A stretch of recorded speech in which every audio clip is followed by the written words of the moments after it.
साथियों नमस्कार। बहुत स्वागत है हमारे चैनल में। इस वीडियो के अंदर अभी हम लोग लूसेंट का प्रैक्टिस सेट देखने वाले हैं, जो आपके आने वाले एग्जाम से railway, SSC, MTS, police exam, BSF, CRPF और बिहार सिविल कोड के लिए काफ़ी इम्पोर्टेंट है। तो वीडियो पसंद है वीडियो को लाइक करें, चैनल पर नया है सब्सक्राइब करके बेल आइकन प्रेस करें। चलिए शुरू करते हैं। देखिए यहाँ पर हमारा पहला क्वेश्चन दिया गया है, किसने सर्वप्रथम यह प्रतिपादित किया कि सूर्य हमारे सौर मंडल का केंद्र है और पृथ्वी उसकी परिक्रमा करती है। तो किसने किया था? देखिए, यदि आप हमारे चैनल से लगातार जुड़े हुए हैं तो आप सभी को पता होगा, ये कई बार क्वेश्चन करा चुका हूँ। तो देखिए, सबसे पहले कॉपरनिकस ने इसको प्रतिपादित किया था। ठीक है, आंसर हो जाएगा डी। इसके अलावा सूर्य के संगठन में 71% हाइड्रोजन, 26.5% हीलियम एवं 2.5% अन्य तत्व मौजूद है। सूर्य अपने अक्ष पर पूर्व से पश्चिम की ओर घूमता है। ये भी क्वेश्चन कई बार पूछा जा चुका है। सूर्य अपने अक्ष पर पूर्व से पश्चिम की ओर जो है घूमता है। ठीक है, आगे बढ़ते हैं। अगला क्वेश्चन दिया गया है, क्वेश्चन नंबर 2 है, महासागरों में ज्वार भाटा की उत्पत्ति के कारण है। यानी जो महासागरों में ज्वार भाटा जो उत्पन्न होते हैं वो किसके कारण से होते हैं? तो देखिए, सूर्य और चंद्रमा के संयुक्त प्रभाव, सूर्य और चंद्रमा के संयुक्त खिंचाव जो होता है उनके बीच में, उसी के कारण से ज्वार भाटा आते हैं। ज्वार भाटा समझते हैं। तो देखिए, ज्वार भाटा जो है सागरीय जल के ऊपर उठकर आगे बढ़ने को ज्वार यानी टाइड कहते हैं, और सागरीय जल के नीचे गिरकर पीछे लौटने यानी सागर की ओर लौटने को क्या बोलते हैं? भाटा यानी ईब कहते हैं। तो याद रखना है आपको। आगे बढ़ते हैं। अगला क्वेश्चन दिया गया है, निम्न में से किन तिथियों को सूर्य की किरणें विषुवत रेखा पर लंबवत पड़ती है? सूर्य की किरणें जो है किन तिथियों को विषुवत रेखा पर लंबवत पड़ती है? तो 21 मार्च और 23 सितंबर। याद रखना, 21 मार्च और 23 सितंबर को लंबवत पड़ती है। डी हो जाएगा।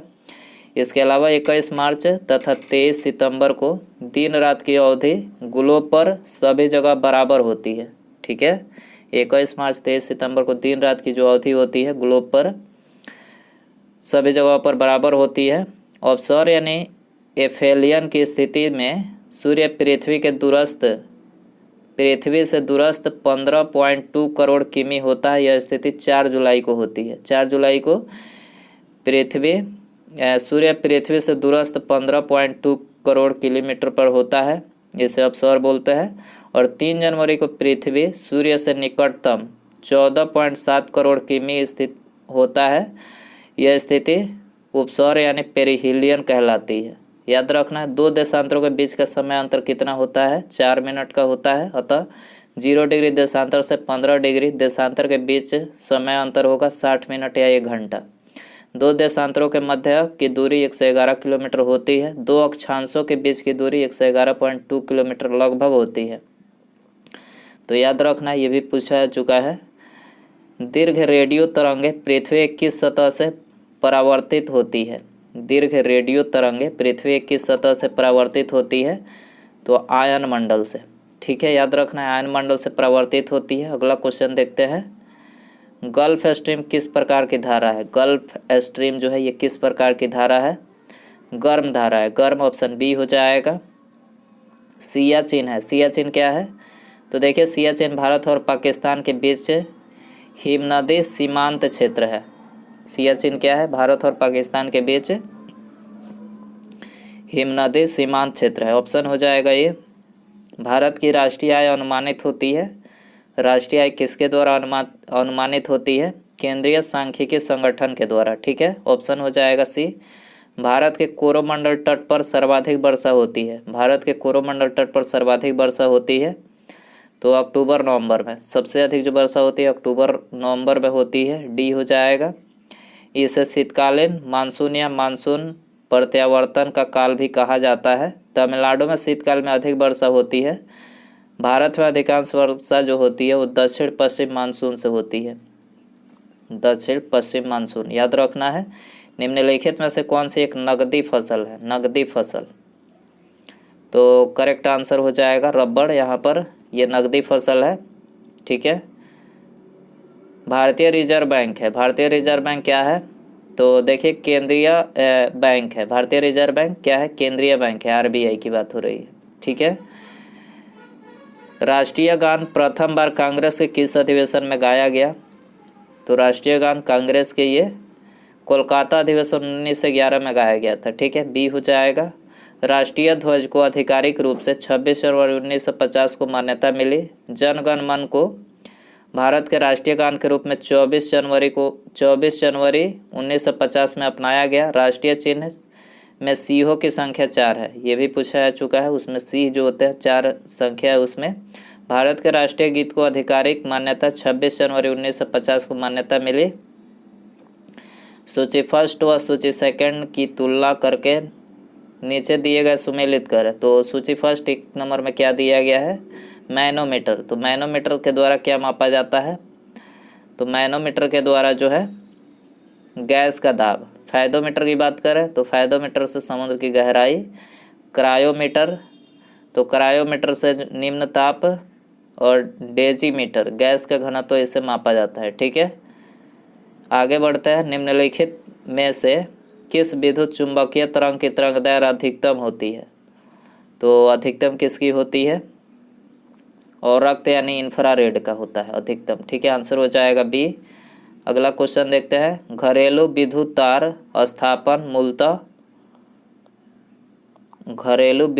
स्थापन मूलतः समांतर संबंध पर बी हो जाएगा। अगला क्वेश्चन देखते हैं। निम्नलिखित में से कौन से एक तो विद्युत ऊर्जा को यांत्रिक ऊर्जा में बदलती है, तो विद्युत ऊर्जा को यांत्रिक ऊर्जा में मोटर बदलता है। याद रखना है क्या, मोटर। डायनेमो की बात करें, यह भी क्वेश्चन पूछा जाता है। डायनेमो क्या करता है, यांत्रिक ऊर्जा को विद्युत ऊर्जा में बदलता है। एक कंप्यूटर की स्मृति को प्रायः किलोबाइट या मेगाबाइट द्वारा व्यक्त किया जाता है। 1 बाइट, तो देखिए 1 बाइट जो है 8 बाइनरी अंक होते हैं। इसमें कितने होते हैं, 1 बाइट में 8 बाइनरी अंक पूछा गया प्रश्न है। पृथ्वी केंद्र पर वस्तु का क्या होता है, तो पृथ्वी केंद्र पर वस्तु का द्रव्यमान अपरिवर्तित रहता है, भार शून्य होता है। ठीक है, तो ऑप्शन हो जाएगा बी। मनुष्य में कितना लीटर खून होता है, तो आप सभी को पता होना चाहिए। ये भी क्वेश्चन लगातार चैनल से जुड़े हैं तो आपको पता होना चाहिए। 5 से 6 लीटर जो है मनुष्य में जो है खून होता है। किसे झीलों की नगरी कहा जाता है, ये भी क्वेश्चन करा चुका हूँ मैं। किसे झीलों की नगरी कहा जाता है, तो देखिए इसको उदयपुर राजस्थान को जो है झीलों की नगरी कहा जाता है। डी हो जाएगा। गन मेटल किसकी मिश्र धातु है, गन मेटल, तो देखिए गन मेटल जो है तांबा, टीन और जिंक की मिश्र धातु है। ठीक है, तांबा, टीन और जिंक। आगे बढ़ते हैं। निम्नलिखित में से कौन सा एक प्रकृति में अनुचुंबकीय है, अनुचुंबकीय इनमें से कौन सा है, तो देखिए ऑक्सीजन हो जाएगा। ऑक्सीजन अनुचुंबकीय है। आगे बढ़ते हैं। निम्न में से कौन सी धातु बिजली की सबसे अधिक सुचालक है, बिजली की सबसे अधिक सुचालक कौन सा है, तो आंसर हो जाएगा बी। चांदी जो है बिजली की सबसे अधिक सुचालक है। रक्त की पीएच है, रक्त की पीएच मान कितना होता है, तो देखिए इसका पीएच मान 7.4 होता है। इसके अलावा दूध का पीएच बात करें 6.4 होता है। रक्त का अभी बताया 7.4, लार का 6.5, नींबू का 2.2, सिरका का होता है 2.4। तो याद रखना है। दूध निम्न का उदाहरण है, दूध किसका उदाहरण है, तो दूध जो है पायस का उदाहरण है। याद रखना है पायस, ऑप्शन हो जाएगा सी। जब किसी कोलाइड में एक द्रव के सारे गुण दूसरे द्रव के सारे गुणों को परिक्षेपित हो जाते हैं लेकिन घुलते नहीं है, उसे क्या कहते हैं, कोलाइड को पायस कहते हैं। ठीक है, तो उस कोलाइड को क्या कहते हैं, पायस। आगे बढ़ते हैं। कौन सा तत्व उर्वरकों में उपस्थित नहीं होता है, तो उर्वरकों में कौन सा नहीं होता है, क्लोरीन, ये नहीं होता है। बाकी नाइट्रोजन, फास्फोरस और हाइड्रोजन क्या है, ये दो तो होता है इसमें, फास्फोरस और नाइट्रोजन। क्लोरीन इसके अंदर नहीं होता है। ठीक है, आगे बढ़ते हैं। अम्लीय विलयन में डुबाए जाने पर नीले लिटमस पेपर का रंग हो जाता है। अम्लीय विलयन में डुबाए जाने पर नीले लिटमस पेपर का रंग कैसा हो जाता है, लाल हो जाता है, लाल। ऑप्शन हो जाएगा ये। अम्ल के गुण यहाँ पर लिखे हैं। अम्ल स्वाद में खट्टा होता है। अच्छे और प्रबल अम्ल विद्युत के सुचालक होते हैं। अम्ल धातु से क्रिया करके हाइड्रोजन गैस मुक्त करते हैं। शरीर में ऊतकों का निर्माण होता है। शरीर में ऊतकों का निर्माण किससे होता है? तो प्रोटीन से। शरीर में ऊतकों का निर्माण प्रोटीन से होता है। लार यानी सलाइवा किसके पाचन में सहायक है? लार किसके पाचन में सहायक है? स्टार्च के। याद रखना है, स्टार्च के पाचन में सहायक है। मनुष्य में 3 जोड़ी लार ग्रंथियाँ पाई जाती है। ठीक है, लार में टाइलिन एंजाइम पाया जाता है। लार में लगभग 99% जल तथा लगभग 1% एंजाइम होते हैं। लार में टाइलिन एंजाइम, एमाइलेज एवं माल्टोज नामक एंजाइम होते हैं जो पाचन में सहायता करते हैं। आगे बढ़ते हैं। हमारे जीभ का वह भाग जो मीठा स्वाद बताता है, हमारे जीभ का वह भाग जो मीठा स्वाद बताता है तो कौन सा होता है? तो अग्रभाग होता है। याद रखना, अग्रभाग ये मीठा स्वाद बताता है। शेरशाह के मकबरे का निर्माण किसने करवाया? ये भी क्वेश्चन इम्पोर्टेंट है। तो इनके मकबरे का निर्माण शेरशाह ने ही करवाया था। आंसर हो जाएगा ऑप्शन ए। पुराना बिहार का कितना प्रतिशत जमीन लेकर झारखंड राज्य बना है? तो पुराना बिहार का जो है 45.85%। ठीक है, 45.85% जमीन लेकर जो है झारखंड राज्य बनाया गया है। आबादी का 65% भाग बिहार में रह गया। राजस्व, ऊर्जा, उद्योग, खनिज का अधिकांश भाग झारखंड के पास चला गया। राजस्व, ऊर्जा, उद्योग, खनिज का अधिकांश भाग कहाँ चला गया? झारखंड के पास चला गया। 15 नवंबर सन 2000 को झारखंड राज्य का निर्माण हुआ। पूछा जाता है ये प्रश्न। ठीक है, भारत पर आक्रमण करने वाला पहला विदेशी कौन था? तो पहला विदेशी जो था वो था डेरियस प्रथम। डेरियस प्रथम ये भारत पर आक्रमण करने वाला पहला विदेशी था।